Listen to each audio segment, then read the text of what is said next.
Madame, je vous passe la parole. À You nouveau. have the floor, Mrs. High Representative. Thank you.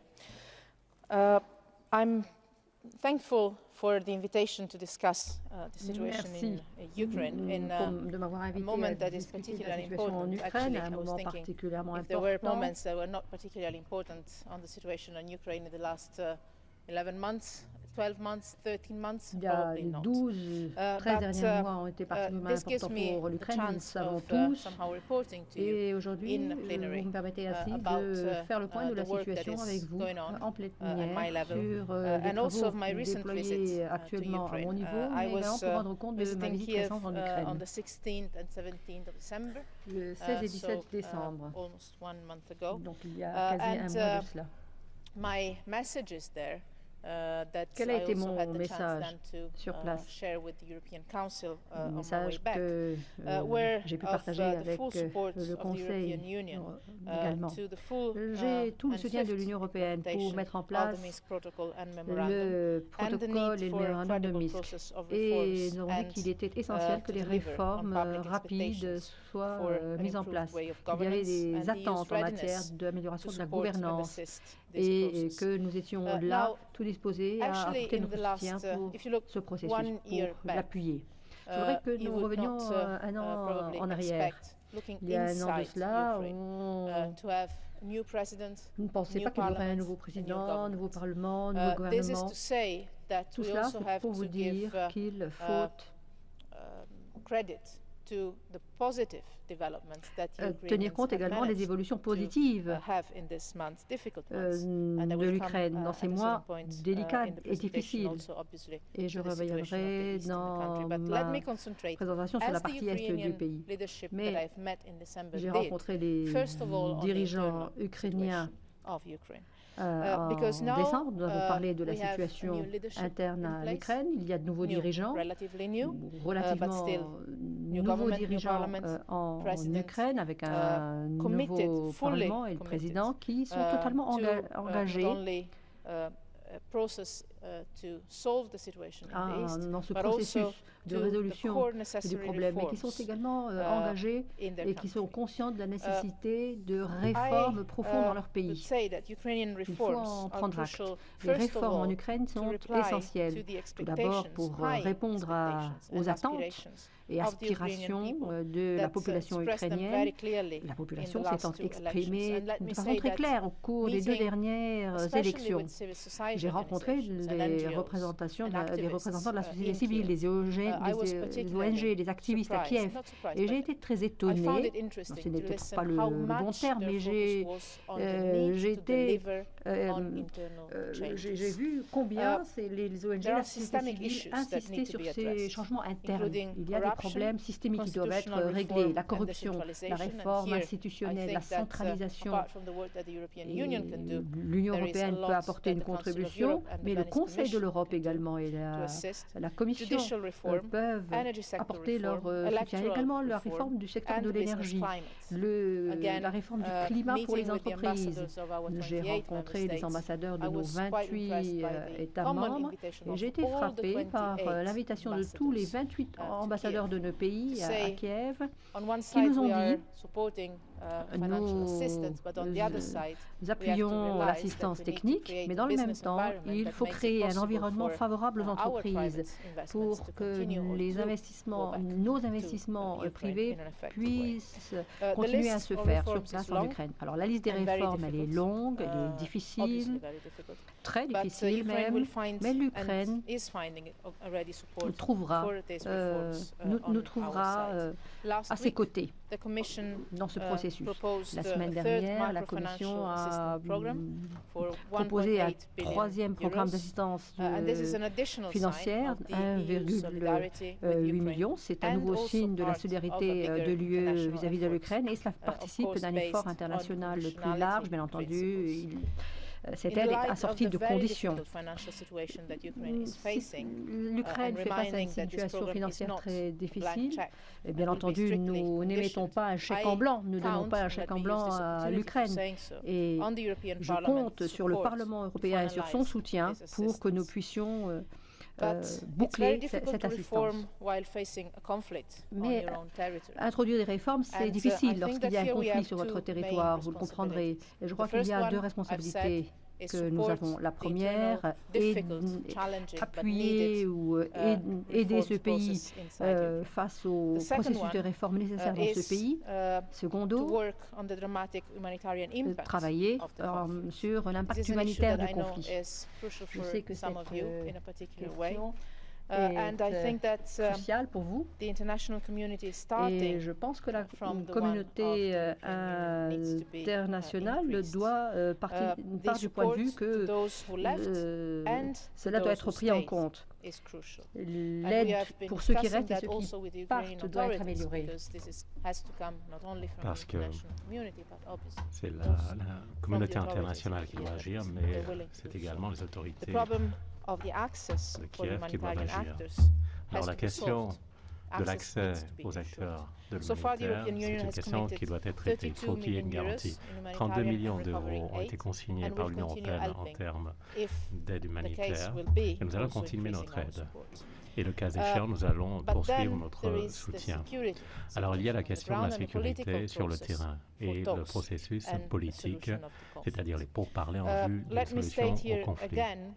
Encore une fois, je vais vous dire quelle est notre position commune et unifiée sur cette question. Je vais citer ce que la Première ministre Layton a dit ce matin lorsqu'elle présentait les priorités de la présidence. Notre force, c'est l'unité. Ça a été l'unité et il faut que ça continue d'être l'unité. J'aurai cela présent à l'esprit, non seulement pour le débat d'aujourd'hui, mais également pour les travaux qu'on doit mener dans les mois à venir. Notre position commune, partagée au sein de l'Union européenne, c'est quelque chose de précieux. Quel est ce besoin? C'est travailler à la recherche d'une solution au conflit dans l'Est du pays, une solution durable qui respecte la souveraineté et l'intégrité territoriale de l'Ukraine. Et nous faisons le maximum pour que ce processus fonctionne. Le 9 décembre, le président Poroshenko a décrété un jour de silence. Et depuis lors, je dois dire que la situation sur le terrain et les autorités ukrainiennes l'attestent, s'est améliorée. Hier, il y a eu 12 victimes. Et j'aimerais saisir cette occasion pour dire que ça ne doit pas devenir une tendance. Et il s'est agi d'un événement dramatique, terrible, et j'espère que l'on pourra renouer avec la situation ex-ante, où, à partir du 9 décembre, jour de silence, on a connu un cessez-le-feu jusqu'à la violation du cessez-le-feu. C'est-à-dire que la situation ex-ante était plus calme depuis le 9 décembre. Alors c'est pour cela que je dis que les engagements en termes de cessez-le-feu, c'est un jalon nécessaire si l'on souhaite avoir une solution à la crise. Au cours des dernières semaines, vous le savez, il y a eu une réintensification des pourparlers dans différents formats. D'un côté, il y a le format Normandie qui a créé quelques éléments d'espoir, même si on n'a pas encore pu réunir les conditions pour une réunion à Astana ces jours-ci. Et dans le même temps, des efforts ont été entrepris par la présidence lettonne. Nous en avons discuté avec le ministre des Affaires étrangères letton à Riga. Il y a une visite à Kiev et lundi à Moscou. Alors je sais que beaucoup d'entre vous ont posé la question, quel est le rôle de l'Union européenne? Alors, dès le départ, j'ai fourni des garanties. Certains d'entre vous ont eu l'occasion de me poser des questions sur ce sujet lors de plusieurs réunions. Ce qu'on essaie de faire, c'est que, quel que soit le format présidence, format Normandie, tout se fera et tout se fait déjà dans le cadre des efforts de l'Union européenne. C'est-à-dire que les canaux de communication, J'entends par là information, mais également coordination quant aux mesures à prendre aux différents niveaux. Tout cela est fait comme un ensemble. Et les ministres des Affaires étrangères français, allemands et lettons vont faire rapport au Conseil Affaires générales lundi. Alors bien évidemment, on a été en très étroit contact au cours des, non pas jours passés, mais des semaines passées. Dans le même temps, comme je l'ai dit lors de mon audition devant le Parlement européen avant d'entrer en fonction, l'heure est venue pour que l'Union européenne réfléchisse à une approche moins réactive et plus proactive dans ses relations avec la Russie. C'est pour cela que lundi, le Conseil Affaires générales va lancer une discussion stratégique sur les relations Union européenne-Russie. Alors la question n'est pas tant de revenir à une situation business as usual, le statu quo, donc. Il ne s'agit pas de cela, on ne revient à rien. Il faut tout d'abord que nous ayons un partage des positions, qu'on débatte de considérations et que l'on ne s'en cantonne pas aux questions nationales lorsqu'on parle de dialogue politique. Il faut travailler ensemble sur un certain nombre de questions, par exemple les instruments que nous avons à disposition pour engager la Russie sur la mise en œuvre de l'accord de Minsk. On a utilisé l'OSCE, on peut utiliser le format Normandie, le format présidence, mais toujours dans le cadre commun de l'Union européenne. Et on a discuté de cela en coordination avec les présidents Tusk et Juncker. Mais dans le même temps, il faudra procéder à une évaluation d'ensemble, 28 États membres et Commission, donc j'essaie d'établir un lien entre ces différentes entités.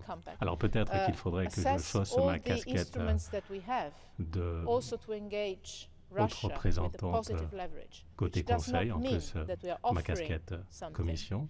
Ce que je veux dire par là, c'est qu'il ne s'agit pas simplement d'offrir quelque chose. Il faut dire que tous les canaux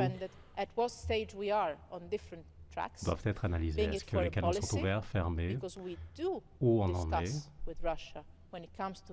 Parce qu'on discute avec la Russie, par exemple la Syrie, l'Iran, le processus de paix au Proche-Orient, ou alors les questions qui sont traitées dans le cadre de l'ONU, les Américains le font, les États pris isolément le font, et je pense qu'il faut qu'on ait un cadre nous permettant de le faire de façon cohérente et transparente. Et puis, s'agissant du dialogue qui a été mené au niveau technique sur certains domaines, par exemple l'énergie. Il y a eu des efforts de la part de l'Union européenne pour faciliter un accord entre la Fédération russe et l'Ukraine. Et puis il y a également d'autres domaines thématiques, la révision, le passage en revue de ce qui existe, le bilan qu'il faut dresser de l'avancée des discussions. C'est quelque chose de nécessaire. Il faut se demander ce qu'on peut utiliser pour pouvoir peser de la meilleure façon possible sur le comportement de la Russie vis-à-vis de l'Ukraine.